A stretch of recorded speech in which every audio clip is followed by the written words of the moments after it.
Hello YouTube, it's Lion here with Hobbies of Man once again, and today we are doing another manga review. Now today's manga review is going to be on Bleach, volume 7 through 9. Now, this is written by Tite Kubo, it's published by Viz Media, as you guys can see right there. The Shonen Jump title.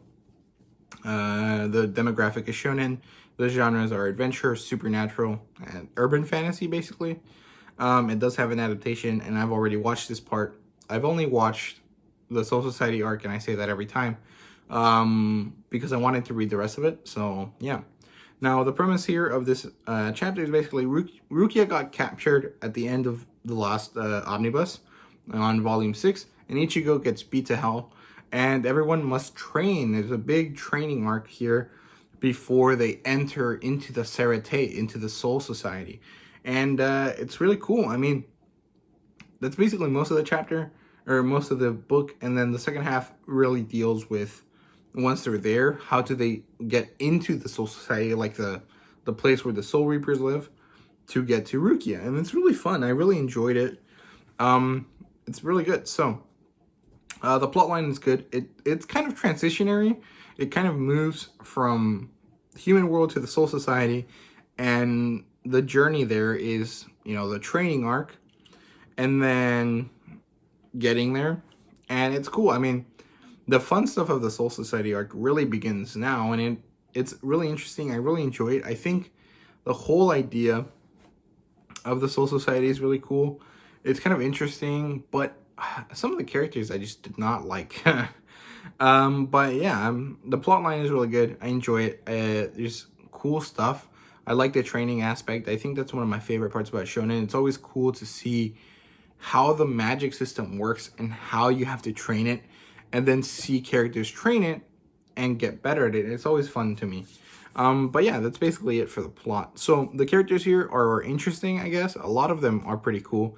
Renji is really odd and weird, but I enjoy his character. I think it's cool. It's kind of like Ichigo, but like a bit tempered and a bit more like, I don't know, older, I guess, kind of wiser, although not really. Ichigo and Renji kind of have a very similar attitude, but I hope that kind of gets across what I mean. But his character design is weird. I don't understand his stupid forehead tattoos.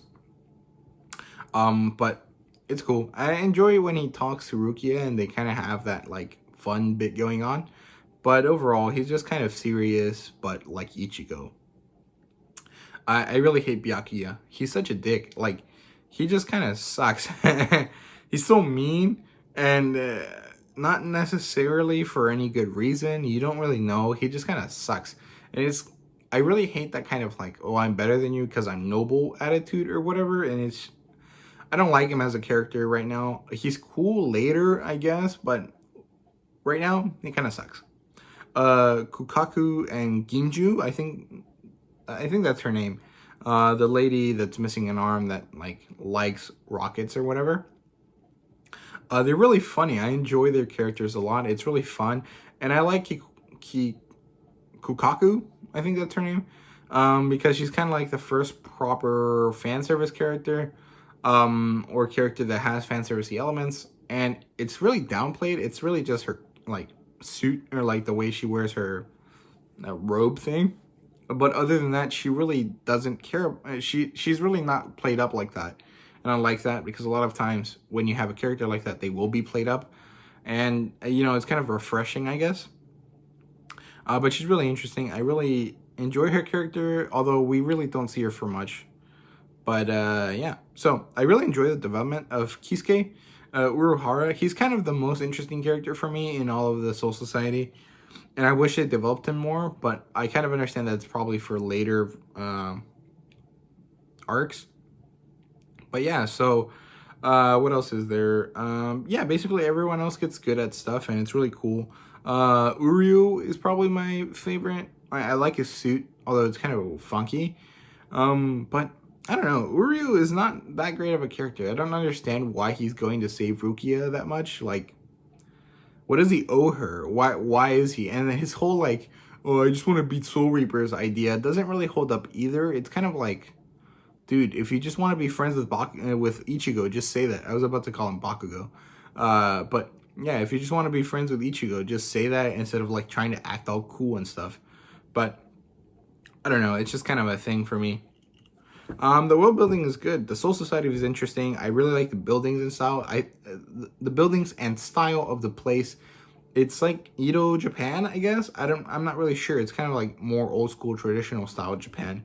And I really like that. It's really interesting. I want to know what Wakamundo looks like, because as far as I understand, Wakamundo is supposed to be like Latin America or Mexico specifically. And the Serite is Japan. So I want to know what that's supposed to look like. Like, I don't understand how you can like do it like that. I don't know, but yeah, it's cool. I like the development of the powers, kind of that whole thing with Ichigo and holification and turning into a Soul Reaper on his own. It's kind of interesting, although it kind of feels like he's just gonna be super overpowered because he's like both basically. Although as far as I'm aware, that's not really how it works.